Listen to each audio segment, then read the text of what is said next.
Welcome to Seattle Public Utilities Ask Evelyn Live, where we answer your questions about recycling, compost, garbage, and other trashy topics. I'm your host, Becca Fong, and this week's episode, it is kitchen-based zero waste with special guest Mogi Igun. She is the founder of Blue Daisi Consulting, and they do all kinds of really amazing stuff, and we're super excited to have her join us for a really awesome question this week. All right. I'm getting folks logged on here.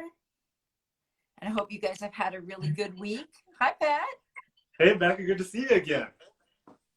Good to see you, too.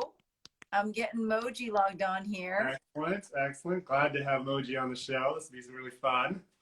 Yes. It's fantastic that she's able to join us this week. She's got so much really great knowledge about zero waste and how to kind of move yourself along that spectrum. And we've got a really good question this week. Hi, Mogi. Hi, good to see Mogi. you. Good to see you, too. So those of you who are not familiar with the fabulous Mogi, would you like to take a minute to introduce yourself? Sure. So my name's Mogi. I am a speaker, a writer, and a zero waste consultant. And so I love talking trash, especially with you two. Yes. You have me at talking trash, I tell you. I know, right? We're so glad that you were able to join us. So we've got a really good question this week. So we're really interested in tapping into your knowledge and then talking a little bit more about kind of zero waste changes that people can make in their lives. So this week's question comes from Marcus. And Marcus says, hi, Evelyn. I've been trying to change over to reusable or compostable items in the kitchen to cut down on garbage. Sounds great, Marcus. I bought these reusable dishcloths that are made of 100% cellulose. Can I compost these? Are there some other common kitchen items that I can swap out for recyclable or compostable options? Really good questions. All right, Pat, I'm gonna kick it to you for a quick answer for Marcus. Okay, I'll just run off the top for Marcus. Those items are great to use. They're fabulous as a reusable, but they are not accepted in the food and yard waste cart.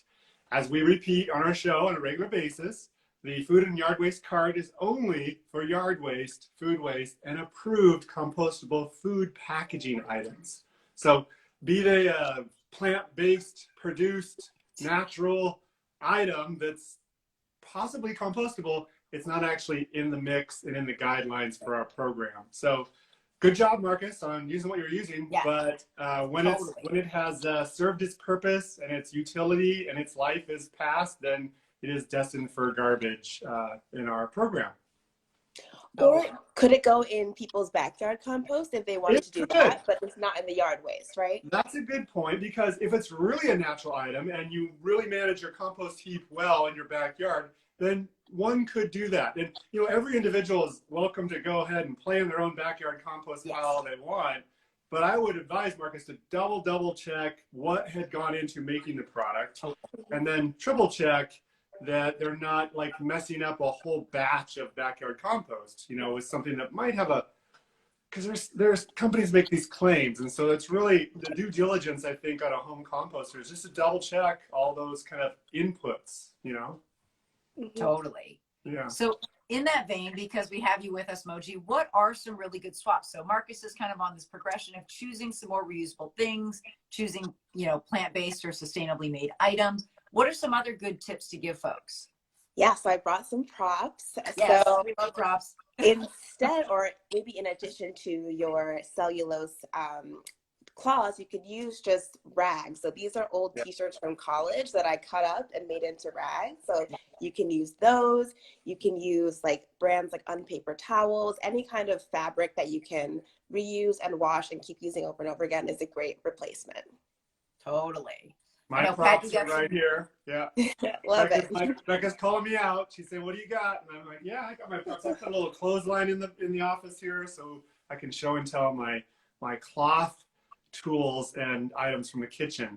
I couldn't be in the kitchen today because someone else is using it. But the point is that when you substitute a cloth napkin or a dish rag, a dish towel for paper towels, it's amazing how some households just blow through the paper towels. And they're very compostable, and that's fine, but it's still a single-use item that's a one and done. So it's really not, I think I try to tell folks, it's actually not a big deal to just, go ahead and gather a few hand towels for the kitchen and then just wash them with your other laundry. It's not like you're adding more loads of laundry. It's just one more little cloth napkin to toss in the load now and then. Totally.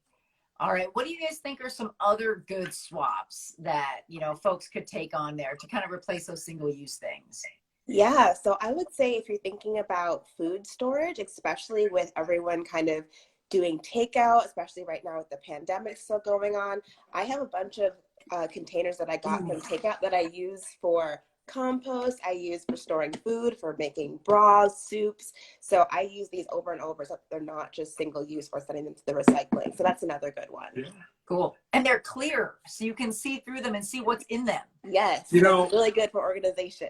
Yes. That is actually a strategy for the food waste prevention of, kind of efforts, is to use a clear container sometimes, because then when you open the fridge door, you can see what it is. If it's a solid wall, like you can't see through a container, you're less likely to eat those leftovers, apparently, based on surveys.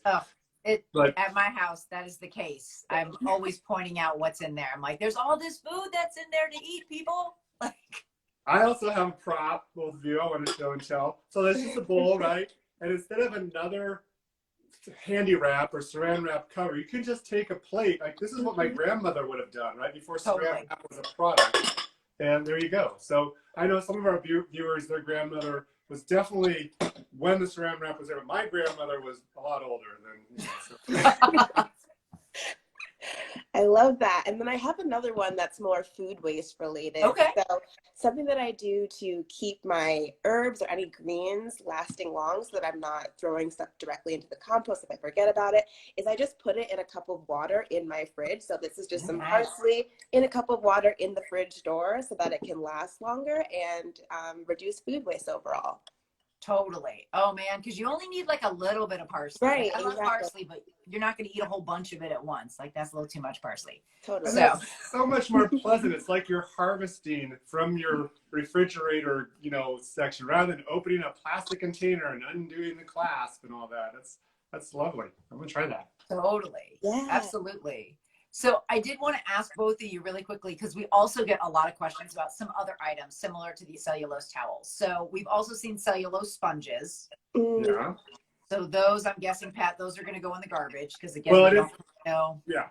Our guidelines are the same for that kind of product as well. Things like, the compostable toothbrush or the compostable, towels or sponges and whatnot. None of those products are actually accepted in our food and yard waste cart. Right. So again, they're great to be plant-based, sourced from renewable resources. All those natural elements are fantastic. But as Mogi was saying, if you can check and see what the manufacturer's materials are, you might be able to backyard compost them. But the other thing is, we talked about this last week, the fear of throwing out, fear of missing out. But don't be photo, go ahead and just, when you're done with something, when something's served its purpose and its utility is done, you can throw it in the garbage. It's okay.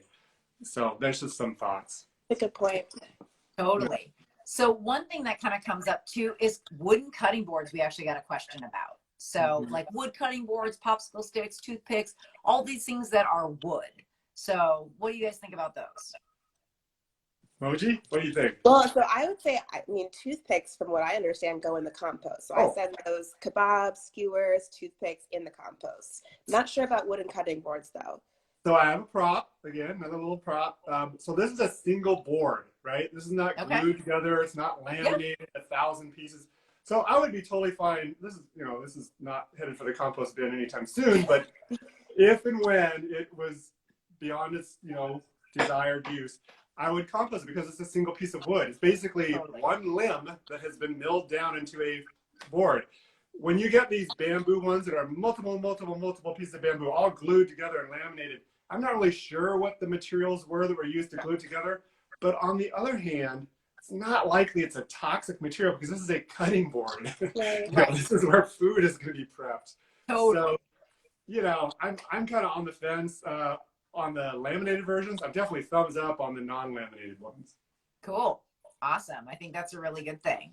So Mogi, you've given us some really good swaps. I know this is, just your whole world. And I was actually reading your blog post about how zero waste is impossible. And I really appreciated how you talked about it's a spectrum, right? Like, it's really hard to be completely zero waste. So I just wanted to ask you to share with our viewers just a little bit more about that, because it was a really great blog post. Thanks. Yeah. So I think that a lot of people get stuck on the zero in zero waste and think that it has to be perfect. They can't throw anything away. Like Pat was saying, they get scared or they have to throw something in the garbage.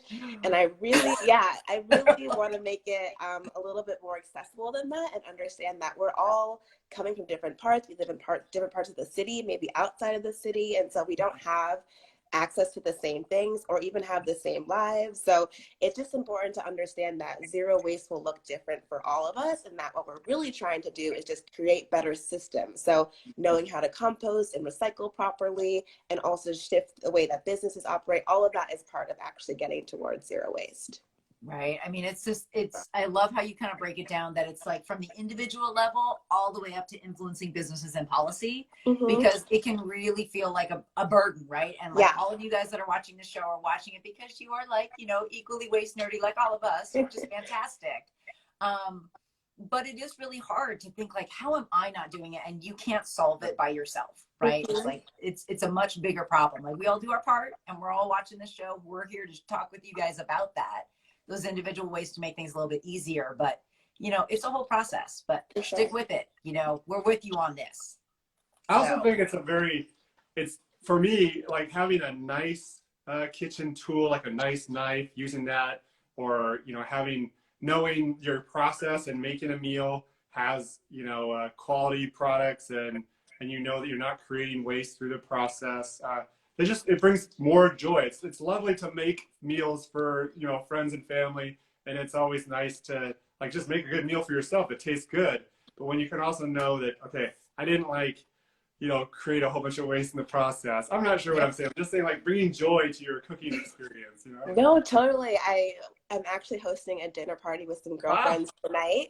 And so as I was prepping, I was like, okay, these onion skins and these carrot tops can become a broth later, and these go in the compost. And I was just I love cooking, so it's fun for me, but it's just fun to kind of think through all of the ways to kind of be thoughtful about how you're making a meal. So yeah, I totally agree with you, Pat. I love it. And it's a great opportunity to share the knowledge and give folks, a little insight into, how this was made. I actually did this and this, and that was my I think, like, your parsley in the fridge, strategy. That's great. I mean, being able to show and tell that is really nice. Absolutely. And I think, with all of us, it's been a long pandemic, and we're all looking for ways to kind of slow down and be more focused on what's in front of us. And I think zero waste is a big part of that. It's about just being very aware of what you're using, what you're consuming, and why you need it and when you need it. It's a process, which I think everybody who's watching this video is probably down for. So awesome. I have just 2 reminders I want to share with folks really quick. One is that it is November. So if you guys have extra yard waste, you can put out up to 10 bags of extra yard waste for free on every collection day this month. So that is like a lot of stuff. So in 4 weeks of November, you could potentially put out 40 bags of extra yard waste to help keep those drains clear. With all of this rain, it has been crazy out there. So feel free to put that extra yard waste out.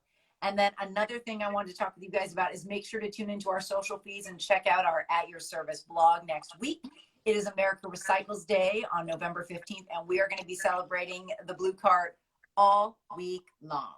So check in with us. We're going to be giving the Blue Cart a little bit of love and having some tips and tricks and kind of a couple little things to share with you. So make sure to check back with us next week. Yeah, we'll be out there. Grocery store, hopefully, maybe in your neighborhood. Look for us. Absolutely. We'll be out there tabling, giving away the Where Does It Go guides, some shopping bags, things like that.